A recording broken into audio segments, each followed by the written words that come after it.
नमस्कार दोस्तों, स्वागत है आपका एग्जाम वॉरियर के ऑनलाइन स्टडी प्लेटफॉर्म पर। तो आज हम मॉक टेस्ट नंबर 40 करने वाले हैं और इसमें भी कुछ इंपॉर्टेंट क्वेश्चंस मैंने इंक्लूड किए हुए हैं। तो आपसे यही उम्मीद करूंगा कि जिन्होंने प्रीवियस मॉक टेस्ट नहीं देखे, डिस्क्रिप्शन पे या फिर एंड स्क्रीन पर जो लिंक आपको मिलेगा वहां से आप इन सीरीज को जरूर देख लेना।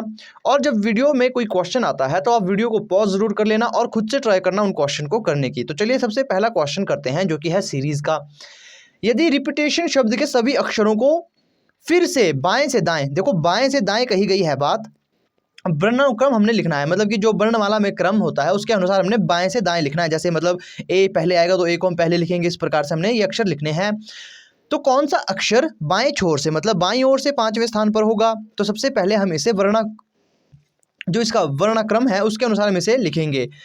तो आप सबसे पहले देखो कि सबसे पहले यहाँ पर ए आएगा, है ना, ए। उसके बाद कौन सा आता है? उसके बाद यहाँ आप देखो कि ई यहाँ पर है, 2 बार ई लिखा गया है, 2 नहीं 3 बार ई आएगा।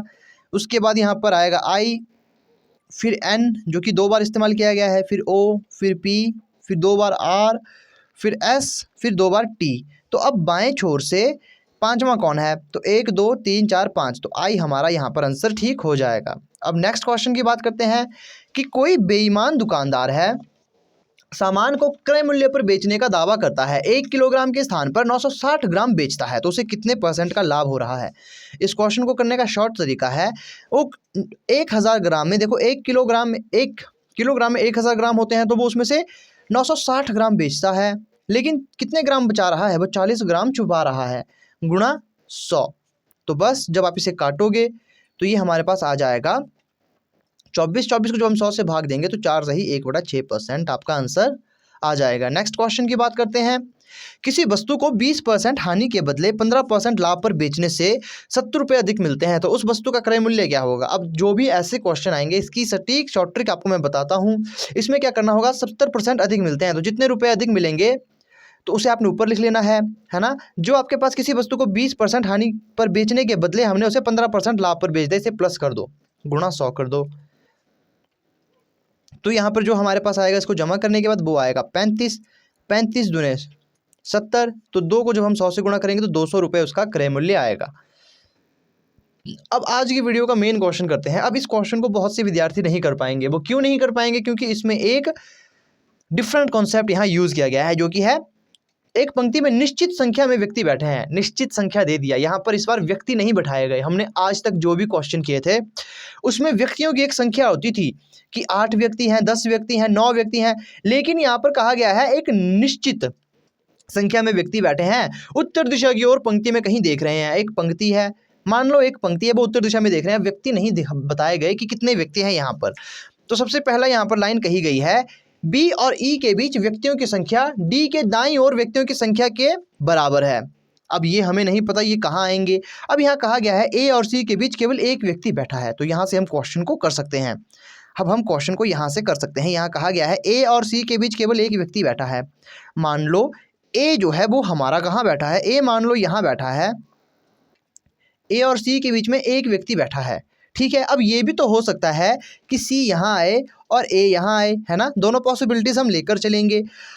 अब यहाँ कहा गया है डी सी के दाएं से 8वें स्थान पर है। जो डी है वो सी के दाएं से 8वें स्थान पर, सी के इस ओर 8वें स्थान पर। तो पहला, दूसरा, तीसरा, चौथा, 5वां, छठा, 7वां और 8वें नंबर पर कौन है? डी है, ठीक है, हमने मान लिया। यहाँ पर भी हम ऐसे ही करेंगे। तो 1 2 3 4 5 6 7 और यहाँ पर डी हमारा यहाँ आ जाएगा। अब आगे कहा गया है ई और डी के बीच व्यक्तियों की संख्या सी के बाएं व्यक्तियों की संख्या के बराबर है। अब ये भी हमें नहीं पता, हम आगे क्वेश्चन करते हैं। अब यहाँ कहा गया है ए बी के दाईं ओर 4वें स्थान पर बैठा है। मतलब जो है ए जो है वो बी के दाएं 4थे स्थान पर बैठा है। इसका मतलब बी के चौथे स्थान का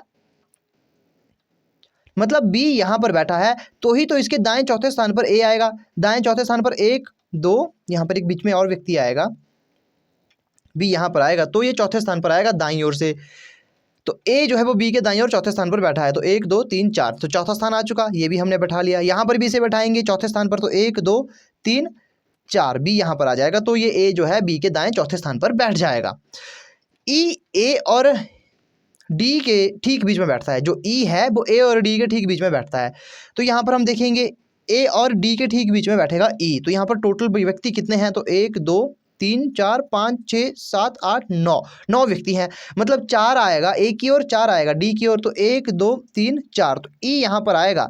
अब ये इन दोनों के बीच में है, क्योंकि 4 व्यक्ति यहाँ से यहाँ को, 4 व्यक्ति ए और ई के बीच में है, वैसे ही 4 व्यक्ति ई और डी के बीच में है, क्योंकि यहाँ साफ साफ कहा गया था जो ई है वो बीच में आएगा ए और डी के। तो बीच वाली संख्या हमें मिल चुकी, तो हमने इसे बैठा लिया। अब आगे क्या कहा गया है, एफ डी और व्यक्ति के बीच में बैठता है जो अत्यधिक दाहिने छोर पर बैठा है। अब यहाँ पर क्वेश्चन देखिए क्या कहा गया है, जो एफ है वो डी और उस व्यक्ति के बीच में बैठता है जो यहाँ पर इस छोर में आएगा कहीं पर, लेकिन हमें ये नहीं पता कि इसमें अब और कितने व्यक्ति आएंगे, तो फिलहाल हम इसे नहीं कर सकते। फिलहाल अब हम क्वेश्चन को फिर से पढ़ते हैं। हमने जो पॉसिबिलिटीज़ यहाँ पर मानी थी, जो हमने क्वेश्चन किए हैं उसे हम फिर से करेंगे। बी और ई के बीच व्यक्तियों की संख्या डी के दाईं ओर व्यक्तियों की संख्या के बराबर है। तो बी और ई के बीच में कितने व्यक्ति हैं, तो 1 2 3 4 5 6 7 8, 8 व्यक्ति हैं। इसका मतलब डी के दाहिने छोर पर भी 8 व्यक्ति आएंगे।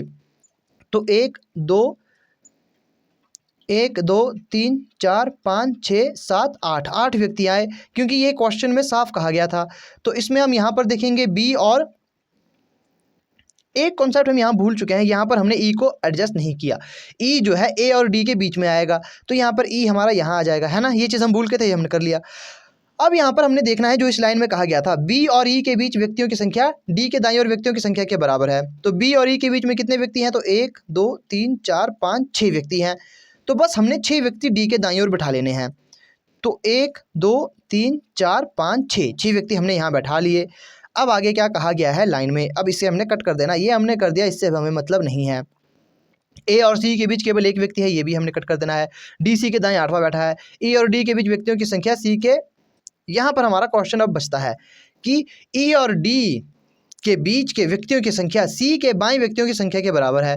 तो मतलब ई और डी के बीच कितने व्यक्ति हैं, तो ई और डी के बीच है हमारा 1 2, ई और डी के बीच में 2 व्यक्ति हैं। तो सी के, तो जो सी है सी के बाईं व्यक्तियों की संख्या के बराबर है, मतलब सी के जो बाईं ओर आएगा इसके बराबर उतने व्यक्ति आएंगे। तो सी के बाईं ओर आप देखो 1 2 व्यक्ति हैं, यहाँ पर ठीक हो चुका। लेकिन यहाँ देखोगे सी के बाईं ओर कितने व्यक्ति हैं, 1 2 3 4 5 6, ये तो गलत हो चुका। अब यहाँ पर साफ साफ क्वेश्चन में कहा गया है कि ई और डी के बीच में जितने व्यक्ति हैं उतने ही व्यक्ति सी के बाएं व्यक्तियों के, उतने ही व्यक्ति सी के बाईं ओर आएंगे। तो ई और डी के बीच में 2 व्यक्ति ही थे, तो सी के बाईं ओर सिर्फ 2 व्यक्ति आने थे, जैसे दूसरी वाली कंडीशन में आया है। लेकिन यहाँ तो ज़्यादा व्यक्ति आए हैं, इसका मतलब ये इक्वेशन हमारी हो चुकी गलत, ये इक्वेशन हमारी गलत हो चुकी। तो नीचे वाली इक्वेशन हमारी सही चल रही है। अब यहाँ पर हमसे एक ही लाइन बचती है जो कि थी ये वाली, एफ और डी। एफ डी और उस व्यक्ति के बीच में बैठता है जो पंक्ति के अत्यधिक छोर पर है। तो अत्यधिक छोर पर जो व्यक्ति है वो है ये वाला व्यक्ति, इसे हम मिटा देंगे क्योंकि इसका हमें काम नहीं है।